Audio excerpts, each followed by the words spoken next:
Okay, this lesson is on triangles, rectangles, and parallelograms. It also has some trapezoids in here too, you guys, so I should have put that in there. That's all right. So here's names of triangles by their sides. You've seen these names before, you guys. So if it's an equilateral triangle, then it has 3 equal sides. If it's an isosceles triangle, it has 2 equal sides. And do you guys know what no equal sides is? I asked my kids this morning. I got right triangle, I got obtuse triangle. No, it's called a scalene triangle. When you're talking about the sides, then it has one of these 3 names: equilateral, isosceles, or scalene when there's no equal sides. Okay, I'll show you examples of those in a minute. Okay, so here's our old friend, the distance formula. If you haven't memorized that, do something that helps you memorize that, because you're going to be using that for the rest of this class, and you'll see it again in your next class and probably in your next math class and so on. So here we go. Graph a triangle ABC using the points 0, -2, 0, -7, and -2, 3. Okay, so I've done that right here. Okay, and then so this part says use the distance formula to determine the names of the sides. So if 2 sides are equal, it's isosceles. If all 3 sides are equal, it's scalene. I'm sorry, it's equilateral. And if no sides are equal, it's scalene. Okay.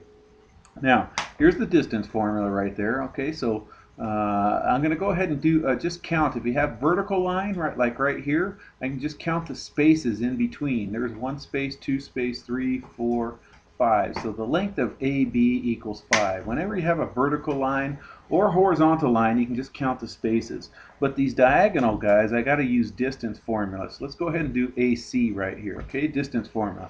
So from A to C. Here's A, here's C. So this x minus this x goes in one parentheses. This y minus this y goes in the other parentheses right here. So square root all that and then add them together after we square them. So -2 right here, and then -3 minus a -2 is -3 plus 2, which is -1. Okay, 2 squared is 4. 1 squared is 1. They're both negative, but when you square them, they're positive. You get the square root of 5. Okay, so this length here is root 5. Square root of 5 is about 2.1. Remember, square root of 4 is 2, so this is a little bit more than that. Okay, let's find the length of BC now. So I'm going to go from B to C.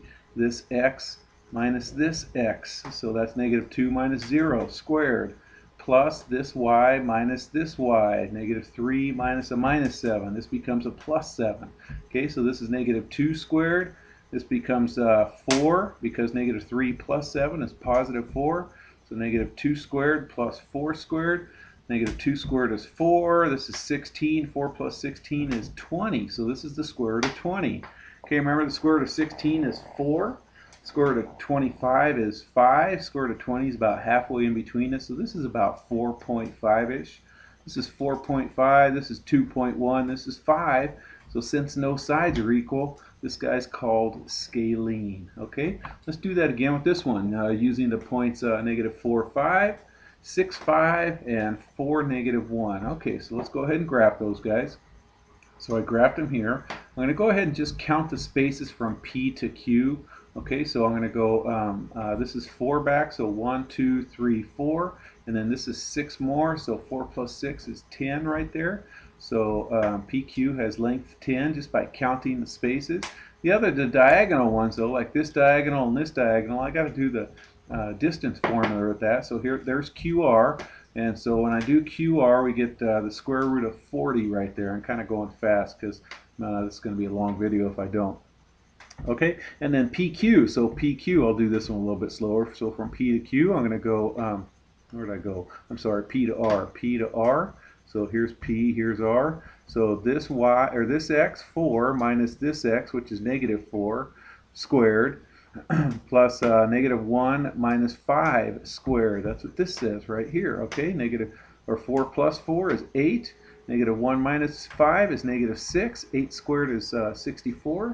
-6 squared is +36, and those add up to 100. Square root of 100 equals 10. So look at this. I got 10 and 10, 2 of the sides.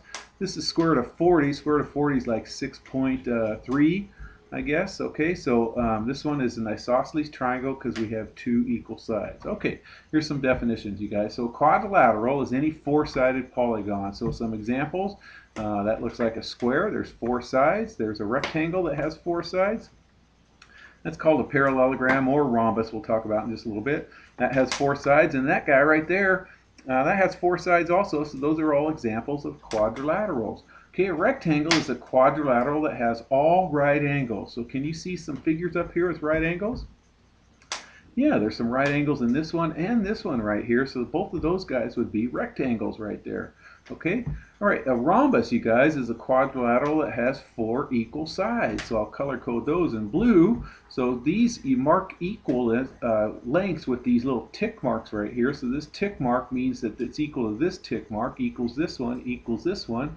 So all four sides are equal. Here, all four sides are equal also, so both of those guys are called rhombi, plural is rhombus, or plural for rhombus.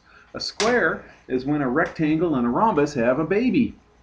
So a rectangle has all right angles, a rhombus has all equal sides. So right here, here's all right angles, and here's all equal sides. So there's my square right there, and I highlighted that in purple right there.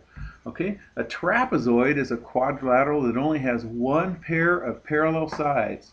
Okay, a pair means two, so there's only two parallel sides. And right here, this is a trapezoid because there's only the top and bottom sides are parallel. And we mark parallel with these little arrows right here, so only these sides are parallel right there, okay?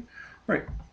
A parallelogram is a quad that has two pairs of parallel sides. So remember, pairs is two, so there's two of two. So these are both parallelograms. There's infinitely many more parallelograms, you guys, but we show parallel with these arrows, meaning that they're parallel, and the ones that have two arrows on it means that these guys are parallel. Similarly, these guys are parallel and these guys are parallel. Let me go backwards a little bit, you guys. Can you see parallelograms in here?